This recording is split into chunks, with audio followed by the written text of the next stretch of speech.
Number 2, they have a martyr complex. If someone is always playing the victim card, making it seem like they have no choice but to selflessly sacrifice for others, but you know deep down it's only half true, then maybe it's time to rethink your relationship with them. Number 3, they excessively flatter you. The love bombing stage can be quite intense. They'll shower you with compliments and do everything they can to please you, all in the hopes of making you see them in a positive light. But it's important to realize that these actions are all driven by self-interest. Their kindness towards you is all about seeking your approval. They're really invested in making sure you like them, because if you don't, it's a major blow to their ego. Number 4, they gaslight you. Number 5, they give you conditional love. Comes with strings attached, whether it's materialistic or emotional.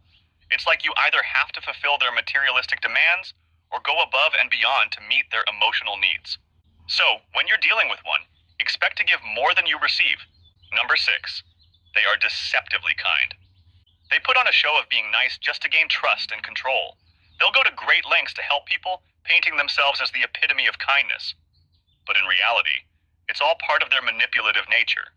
Number 7, when they get angry, it's intense, especially when their ego is threatened. They struggle to handle this anger because they don't want to come off as bad. So what do? They resort to ghosting or ignoring you, basically avoiding any conflict. Number 8, their behavior is unpredictable. They swing between being overly accommodating to you one minute and dismissive the next. Number 9, they do triangulation. With triangulation, they bring other people into your relationship and make sure there are problems between you and these other people. It could be friends, family members, or even their ex before you got together. But this behavior all comes down to their ego. After all, if there's someone fighting for their attention, it boosts their self-esteem. If you've personally dealt with narcissistic behavior, you know how confusing and frustrating it can be. Whether it's at home or at work, understanding their patterns can help us handle our relationships with them more effectively.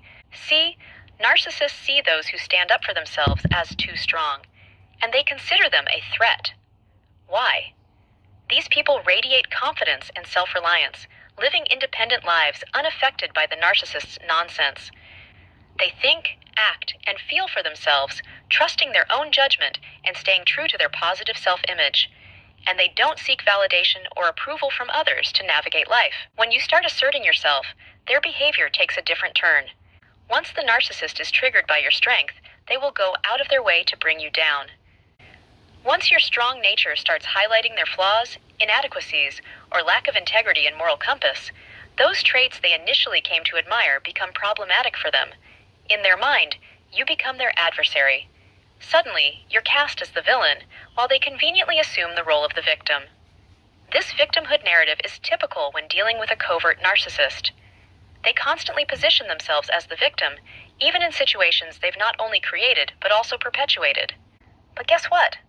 Once they realize that you can't be easily dominated, swayed, deceived, manipulated, or controlled, that attraction will fade away. All narcissists are pretty sneaky and crafty. Narcissists have this fundamental desire to always feel superior, in control, and dominant. So, when they can't control you, they start feeling threatened. Remember, narcissists are so deceptive. They just love to fabricate falsehoods and hide the truth. And they're masters at putting on a front, acting like everything's peachy while they're tearing you apart behind your back. You know, a lot of people don't realize that narcissists aren't usually interested in going after those they see as having low social standing. So, if you ever find yourself being targeted by a destructive narcissist, it's probably because you possess qualities that they actually find admirable.